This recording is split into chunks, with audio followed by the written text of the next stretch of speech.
Hey guys, welcome back to our channel. Hope you are doing good. So ഇന്നൊരു variety painting പിടിച്ചാലോ. അപ്പോൾ നമുക്ക് Madhubani painting ചെയ്യാം. So already Madhubani പെയിൻറ്റിങ്ങിനെ പറ്റി കേട്ടിട്ടുള്ളവർ ഒന്ന് കമൻറ്റ് ചെയ്യുക. അപ്പോൾ ഇന്നത്തെ പെയിൻറ്റിംഗ് എന്ന് പറയുന്നത് മധുബനി പെയിൻറ്റിംഗ് ആണ്. അപ്പോൾ സിമ്പിളായിട്ടുള്ള ഒരു ട്രഡീഷണൽ പെയിൻറ്റിംഗ് ആണ് മധുബനി പെയിൻറ്റിംഗ് എന്ന് പറയുന്നത്. അപ്പോൾ നമുക്ക് സിമ്പിളായിട്ടുള്ള ബിഗിനർ ഫ്രണ്ട്ലി മെത്തേഡിലാണ് ഞാൻ ഇന്നത്തെ ഈ ഒരു പെയിൻറ്റിംഗ് കൊണ്ടുപോകുന്നത്. അപ്പോൾ ഫസ്റ്റിന് ഞാൻ ഡ്രോയിങ് ബുക്കിലാണ് വരക്കുന്നത്. നിങ്ങൾക്ക് വേണമെങ്കിൽ ക്യാൻവാസ് ഇല്ലെങ്കിൽ അതായത് കുറച്ചുകൂടി പ്രോ ആണ് എന്നെ കൊണ്ട് പറ്റുമെന്നുള്ള കോൺഫിഡൻസ് ഉണ്ടെങ്കിൽ നിങ്ങൾക്ക് ക്യാൻവാസോ അങ്ങനെയുള്ള മീഡിയമൊക്കെ യൂസ് ചെയ്യാം. സോ ഫസ്റ്റിന് നമ്മൾ പെൻസിൽ യൂസ് ചെയ്തിട്ട് ഒരു റഫ് ആയിട്ടുള്ള സ്കെച്ച് നമുക്ക് ഇഷ്ടമുള്ള ഡിസൈൻ ഒന്ന് ബുക്കിലേക്ക് വരച്ച് കൊടുക്കുക.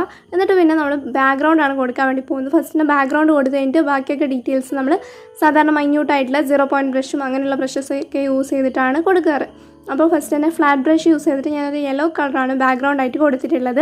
അപ്പോൾ നിങ്ങൾക്ക് വേണമെങ്കിൽ ഡിഫറെൻ്റ് ആയിട്ടുള്ള ബാക്ക്ഗ്രൗണ്ടും കാര്യങ്ങളൊക്കെ ചൂസ് ചെയ്യാം. അത് നിങ്ങളുടെ ഇഷ്ടമാണ്. പൊതുവേ ഇങ്ങനെയുള്ള പെയിൻറ്റിങ്സിന് കുറച്ചധികം ഈ ഒരു പ്രൈമറി കളേഴ്സ് ആയിട്ടുള്ള ബ്ലൂ, റെഡ് അങ്ങനെയുള്ളത് ഡാർക്ക് കളേഴ്സൊക്കെ കൊടുക്കുന്നതാണ് കുറച്ചുകൂടി എടുത്ത് കാണിക്കുന്നത്. നല്ലപോലെ ഡിസൈൻ ചെയ്യുമ്പോൾ കുറച്ചധികം നല്ല ബ്യൂട്ടിഫുൾ ആയിട്ട് നമുക്ക് കിട്ടും. സോ ഇങ്ങനെയാണ് നമ്മുടെ പെയിൻറ്റിംഗ് എന്ന് പറയുന്നത്. അപ്പോൾ ഇഷ്ടമായിട്ട് ലൈക്ക് ചെയ്യുക, ഷെയർ ചെയ്യുക, കമൻറ്റ് ചെയ്യുക, സബ്സ്ക്രൈബ് ചെയ്യുക. Bye bye, see in the next video.